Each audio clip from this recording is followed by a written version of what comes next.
Olá, eu sou o engenheiro William Maza. Eu ensino Python para quem não sabe nada, mas quer muito aprender. Essa é uma sequência de aulas sobre funções embutidas em Python.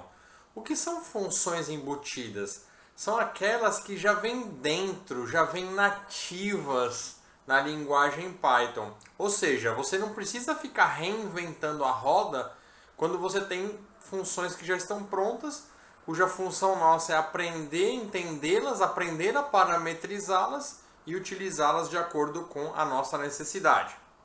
Então você que já está acompanhando, você já viu várias funções embutidas, enumerate, filter, help, input, list, map, max, min, open, pow, print.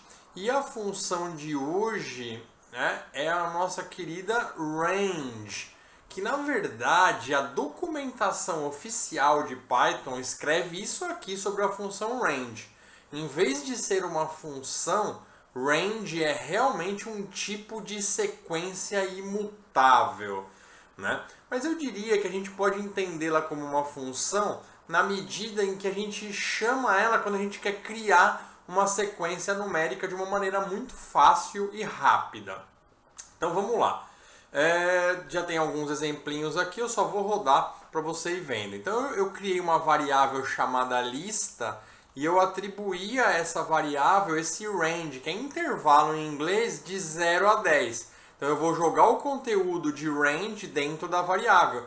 E depois com a função type, que a gente ainda vai ver o que é, mas aqui a gente já vai dando um spoiler, eu boto a variável lista aqui dentro para que o Python nos diga o que é a variável lista. E veja, ele escreveu range, que está de acordo com aquilo que a documentação disse, que é realmente um tipo de sequência imutável. Então, apesar de eu ter chamado a variável de lista, eu não criei uma lista. Eu só criei uma variável que se chama lista com um objeto range dentro. Tanto que quando eu coloco type lista de novo aqui, ó, perceba que eu só isolei aqui só para mostrar com certeza que não é uma lista, é um range. Então quando eu imprimo, eu uso a função print, ele simplesmente não me mostra uma sequência, ele me mostra o que tem dentro da variável. Então se eu quiser transformar essa variável lista numa lista oficial, eu uso o comando list. E aí eu coloco dentro, como parâmetro da função list, eu boto lá a lista dentro. Aí sim, ó, tá vendo? Colchetes abrindo e fechando a sequência, a gente sabe que se trata de uma lista. Mas lembra que a indexação em Python começa por 0. Então quando eu peço um range que vai de 0 a 10, ele inclui o 0, mas exclui o 10. Por quê? Porque é uma maneira de você ter 10 itens na sequência. Se ele colocasse o 0 e colocasse o 10, o meu range, a minha lista ia ter 11 elementos. Então só não esquece disso, que por padrão, né?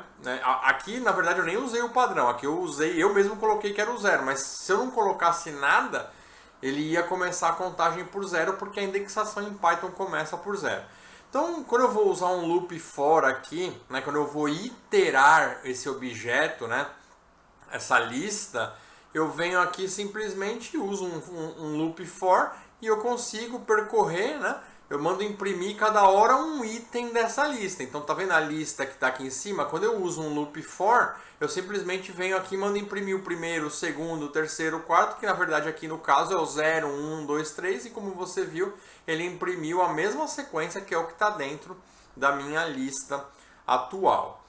Na verdade, pessoal, por padrão, eu nem precisava colocar aqui, igual eu coloquei aqui, ó, range 0,10. Eu poderia vir aqui e colocar só o 10, porque o Python já entende que começaria por 0.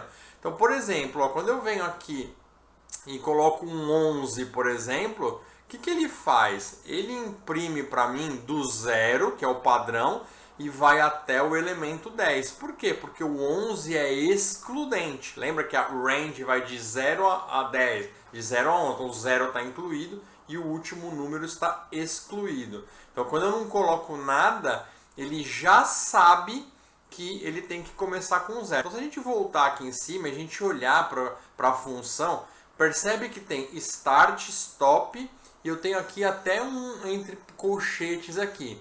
Né? Então, o que significa? No range, eu dou um número de início e eu dou um número de fim. Se eu não disser nada, ele já sabe que é para pular de 1 em 1. Mas se eu vier aqui e colocar um step ou um passo, né? Se eu vier e colocar, o que ele vai fazer? Ele vai entrar naquela sequência, no caso ele vai de 1 a 11, porque eu pedi, só que ele vai fazer o quê? Ele vai de 3 em 3. Por quê? Porque eu coloquei o parâmetro step. E como eu coloquei o parâmetro step, ele vai fazer aquilo que eu pedi. Então ele vai pegar o 1, vai pular 3 e vai para o 4. Vai pular 3, vai para o 7, vai pular 3 e vai para o 10. Então essa é a nossa querida função range, super útil, bastante prático para o dia a dia, para a gente criar essas sequências, muitas vezes até para iterar algum dicionário, alguma lista, alguma tupla, para ser uma maneira rápida e fácil de poder percorrer um loop for, por exemplo. Tá bom, pessoal? Então, se você quiser aprender mais sobre Python, não deixe de fazer o meu curso Python para não programadores. Uma excelente maneira de você começar a programar em Python do mais absoluto zero. E aí vai ser importante você pegar o seu certificado e colocar no seu perfil de LinkedIn, colocar no seu currículo, colocar no seu portfólio como uma conquista inicial para você que está querendo migrar a sua carreira, principalmente para a área de ciência de dados. Tá bom, pessoal? Então, muito obrigado. Até o próximo vídeo. Fui!